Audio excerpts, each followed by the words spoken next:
Hello, you guys. Welcome back to another video slash episode on this podcast slash YouTube channel. Thank you so much for joining me today. Get into the hair and makeup.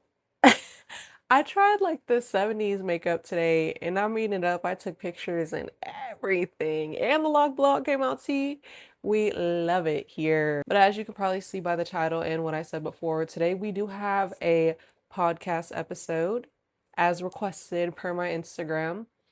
Um, and this one is always from the heart, from the mind. I was writing the other day and I felt like this topic could be a podcast episode, something we can all relate to. So let's get into it.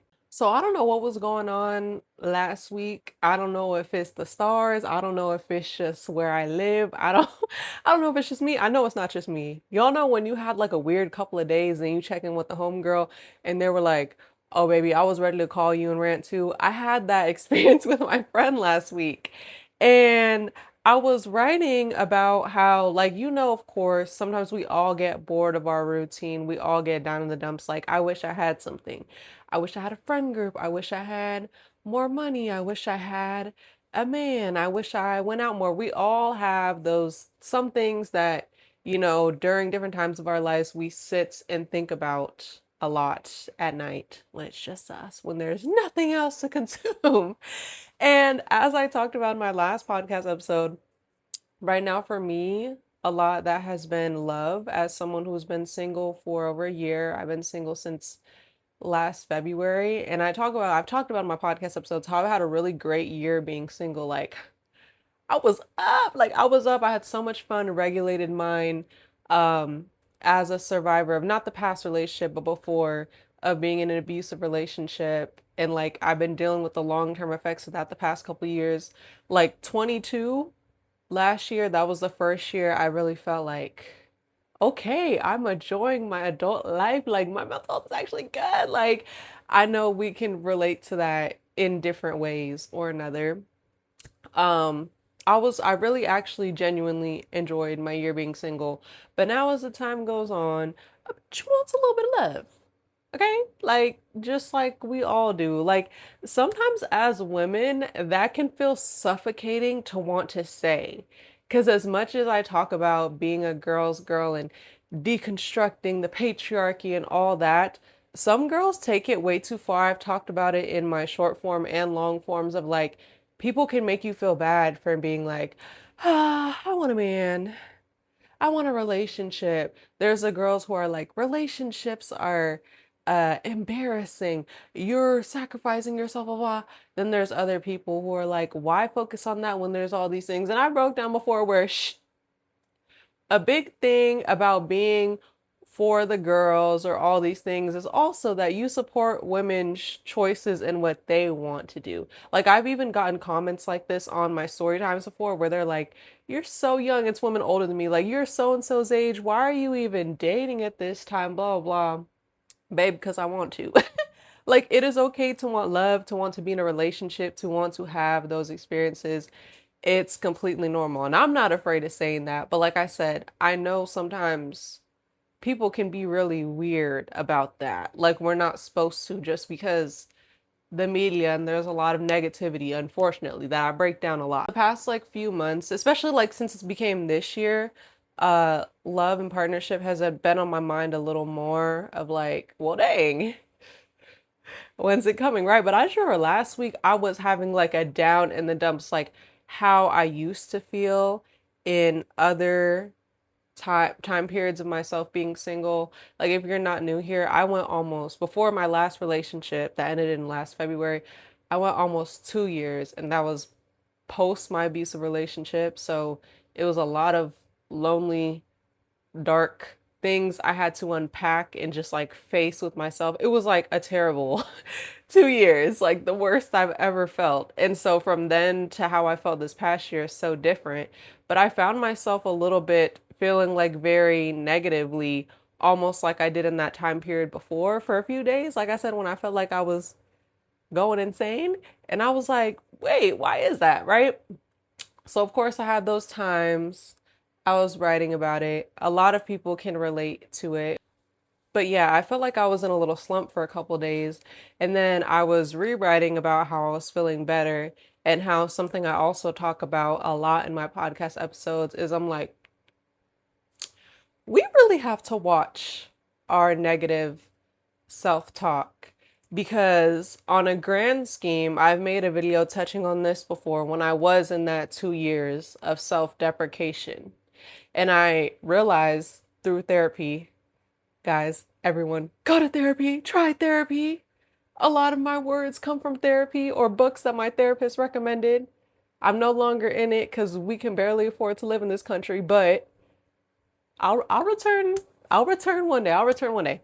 But I realized recovering from my abusive relationship and my mind just all over the place from dealing with emotional and sexual abuse and that type of violation just gave me so much negative self-talk about myself, like even post the relationship that I carried and was like nothing good, no one would ever deal with me. I had like so much self-negative talk and it changed my life when I realized that I'm like a lot of it is literally just my abuser's words, like someone convincing me in that relationship that I don't deserve these things and I'm this and I'm all these negative things. I was still allowing that to live in my head and try to make it the truth when it's not. It's a monitoring spirit, as you guys like to say. So I unpacked that before, but even on the level of just being in a slump for a couple days where some days that might be true because obviously I'm still dealing with the effects of that, but I also think for anyone I think this can relate, but in my experience, especially if you're a marginalized person, I was like I gotta watch that negative self-talk of thinking like the things I want and the love I want will never come to me because sometimes when you think about, okay, it's just all in your head. It's you versus you, right? Like at least it is for me. I'm not someone who's still in a space operating from someone told me these negative things or so that I believe it. Like again, maybe subconsciously, but I'm not looking at it from that perspective. But sometimes looking at it from the broader perspective may be a little helpful. Not in the way I just explained, but in the way I'm about to say. Because I thought about how I'm like, I'm a woman, as you guys can see. I talk about internalized misogyny, dismantling the patriarchy and stuff a lot. Um, and I'm also black and a woman. Okay, intersectionality. And I'm like, ooh, me being right there, especially in this country with that intersectionality, I'm like, me believing, again, and there's no sometimes when you think about your negative self-talk, you have to think too, where does this come from? Because I'm like, nothing really happened or made me feel this way. I just began to self-deprecate, whether that was the energy we were in or not. But I'm like, believing these negative things about myself that I'm unlovable or I won't find what I'm looking for, or reach my goals, is letting the oppressors win. And we can't go out like that. We can't go out like that. Girl, boy, non-binary person. We wait. We gonna let the misogyny and the patriarchy and all the all the other isms win and make us believe like what they deem to be true? Can't do that one. Can't like and that really like started to get me out of my slump because I was like, wait. Wait, absolutely not. For someone like me, probably someone watching me right now, I get dislikes. I have insane exes and I've had proof of my abuser still stalking me up to this point, even 3 years post it. There are some people who still want to believe that me as a person, but even people like me, women, black people are not deserving of their goals.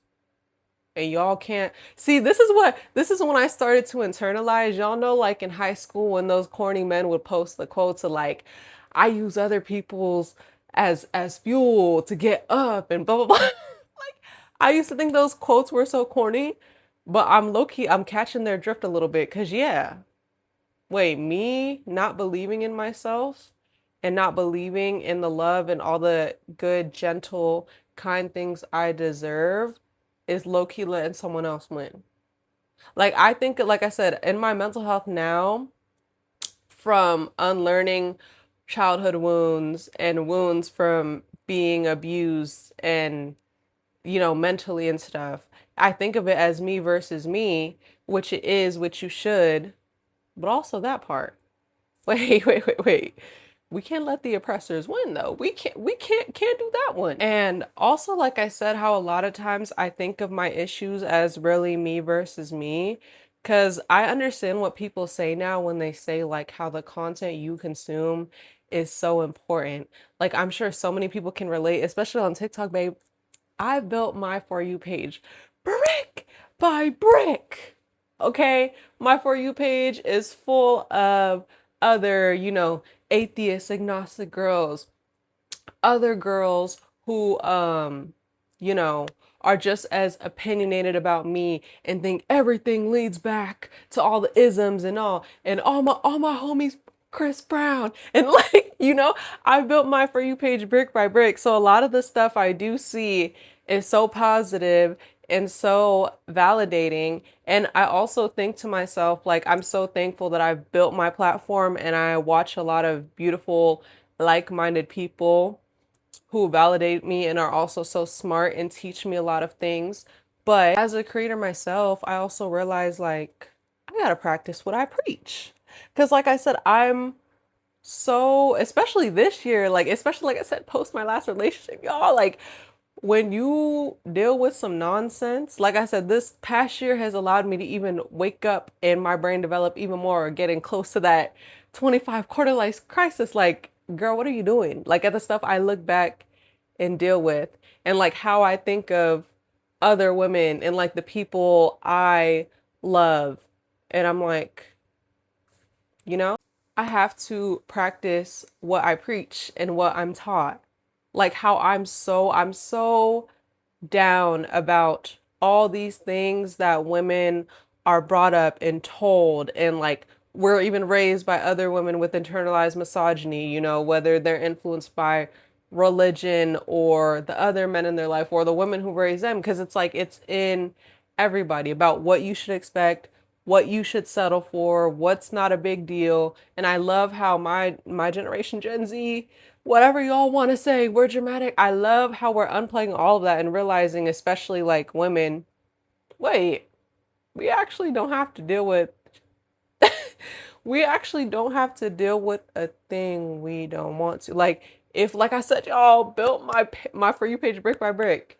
Obviously one, like I feel like our grandmas and so many of those generations, like when it comes to like you have to deal with a lot of forgiveness, is like cheating, men being disrespectful, abuse, all these things that were so normalized, and people look at us crazy for saying we don't want to deal with that because we don't have to.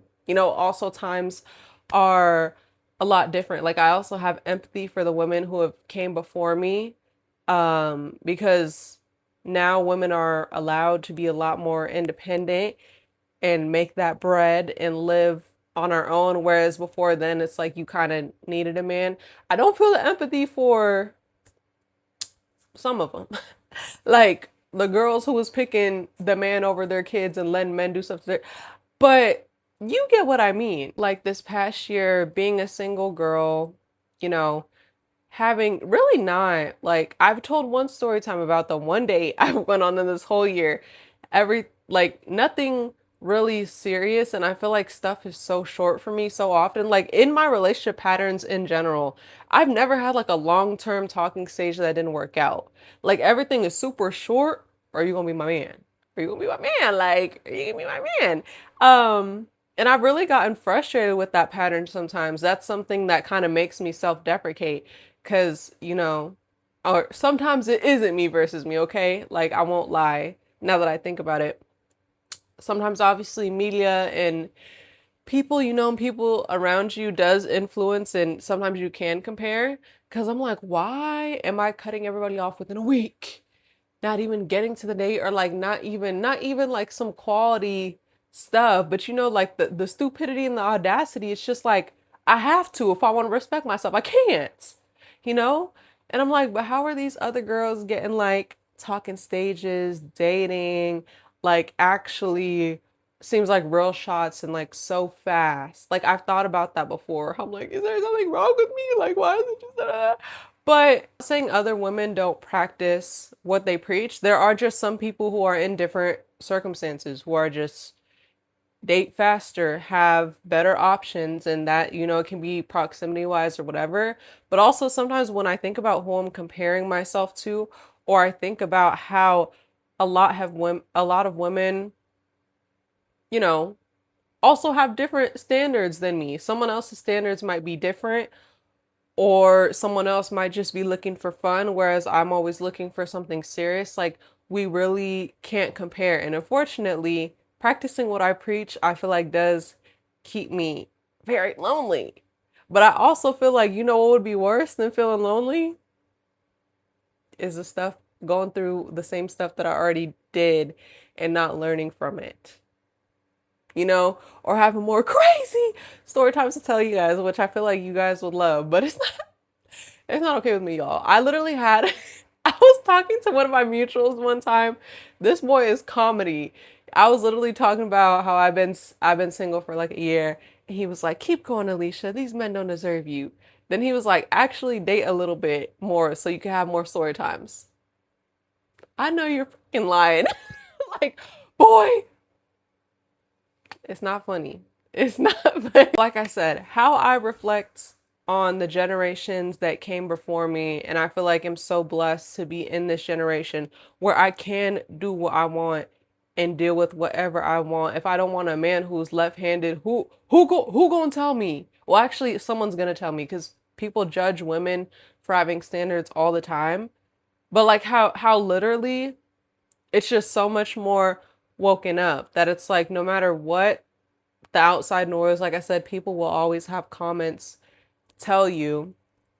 At the same time, like this generation and at least me, um, like we as women, we refuse to deal with the stuff and be with someone that makes us unhappy. Like choosing your partner, your life partner, who, if you want kids, is going to be the father of your kids and that you're going to share a house with and share finances with and all that. It literally does matter. It is that deep when people are like, you cut them off because of that. It bothers you because of that. It also is safety wise too. How in this generation, a lot of times we're taught to look for the signs and understand different types of abuse, understand what love bombing is, understand the signs.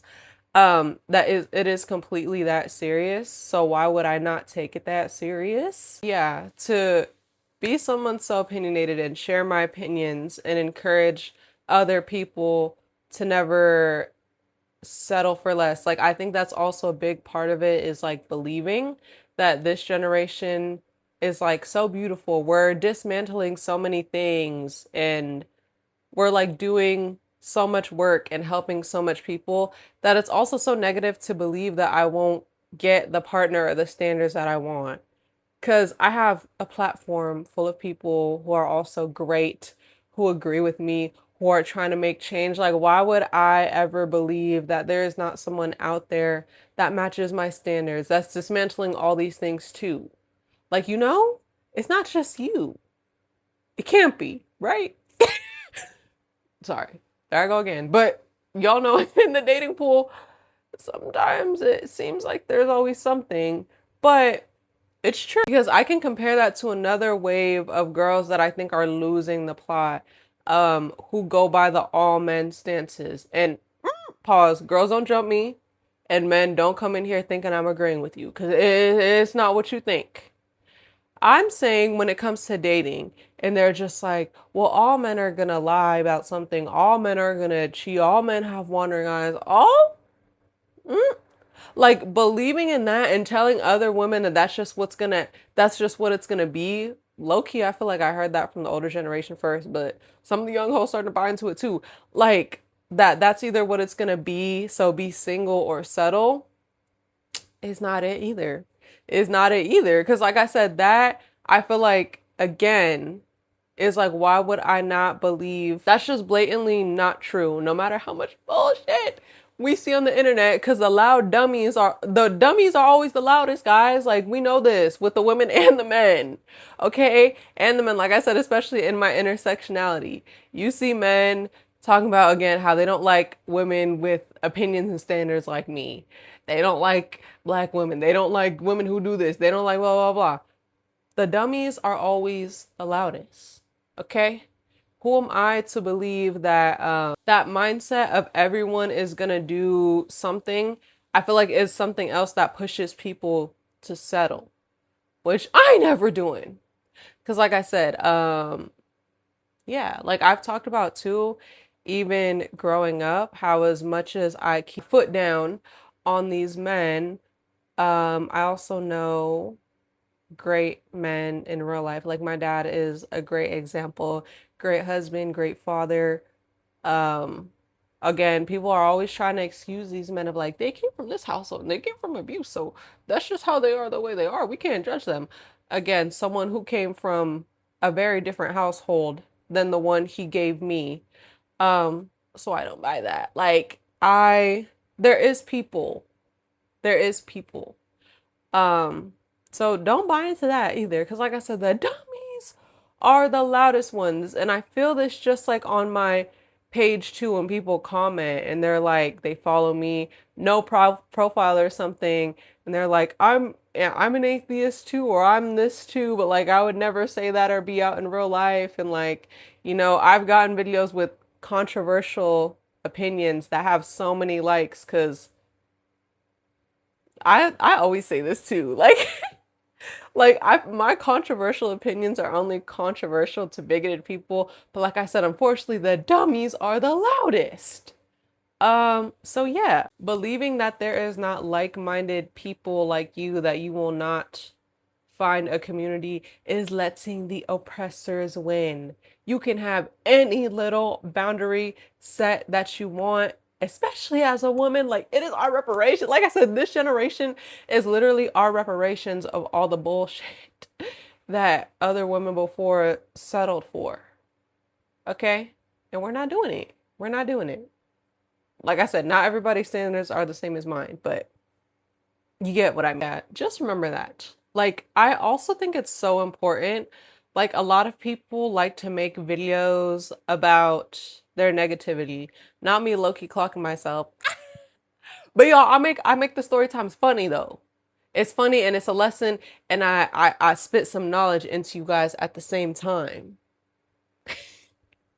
But no, but not even like, how a lot of people talk about their negative experiences in love, in dating, in friendships, and are like, these things came out of nowhere. Because they do. For me, for you, for a lot of people. But also to remember, like I said, the flip side, as corny as it sounds, to, well, what about the positive? Like, as corny as it sounds, when you think back at your life, like I think about this too, positive switches happen all the time too, guys. Like, I think about when I was at a job making nothing, and then I switched to a field that was a lot of money at the time, but like the jump was crazy. And I was like, oh, like right as I quit, found the job, and like, I've also thought I've had other self deprecating times, like how I felt, I said when I was writing about this, where I'm like, where is the love? Where am I even gonna find someone? I don't even leave the house. Am I gonna meet them in person? Is it gonna be through a friend? Is it gonna be a follow? Like there's tons of times too when someone's followed you or through a friend of a friend or whatever, where you're like, oh, I didn't expect to meet a new person. I didn't expect fine shit to follow me. I didn't expect there's positive shifts all the time too. Like I genuinely think they're equal, but we focus a lot on the negative ones. But yeah, emotions flow, fluctuate. Again, as corny as it sounds, I feel like I'm sounding like my therapist right now. Um, they fluctuate. So just hold on, hang in there if you felt self-deprecating like me. Um, because things are bound to shift. I don't know why right now I envision like the Wheel of Fortune, that little tarot card. Um, but that's what I think of with switches. But guys, don't you dare believe there's not good things out there for you. Unless you're an abuser, fist, or pedo, there are great things out there for you. Because y'all know I keep it real. Sometimes I don't I do not like those videos where it's like we all deserve good things. Not the three people I just named. But if you're not them, which I attract the roaches to my channel, yeah. And also if you're in my age group, again, like I even, felt a little about it myself too. Like we're again like really blessed to be in this age group where we can do a lot, but also again social media consumption, and we can see what everyone has. We're in this last generation, like we see marriage, babies, engagement, gender reveal, blah blah blah blah blah. Like guys, we all have time and we're all on different timelines. And again, like that is when we see videos like that in likes, that is not majority of our age group. That is not majority of our age group. Not a lot of people are financially free at this time or have found their life partner, or even if they have, again, unfortunately, sometimes things change. You never know. Never know. Not trying to, no shade, no shade. But like I feel like we all just gotta chill. And I'm telling myself this too, because I feel like this generation struggles with that comparison being the thief of joy a lot. So yeah, guys, I hope I said something that made sense that you could take away from this video. Because I feel like we can all relate to this one, whether you're in that feeling or not. Speaking of, no one was speaking of story times, but I am now. I have, I swear, y'all, sometimes I just be thinking back to stuff where I'm like, oh, that was a mess. I guess that could be a story. I have a juicy story time that'll be coming next week. So stay tuned. Next video will unfortunately be a story time from a man with the audacity. But until then, I will catch you guys in the next one. Bye.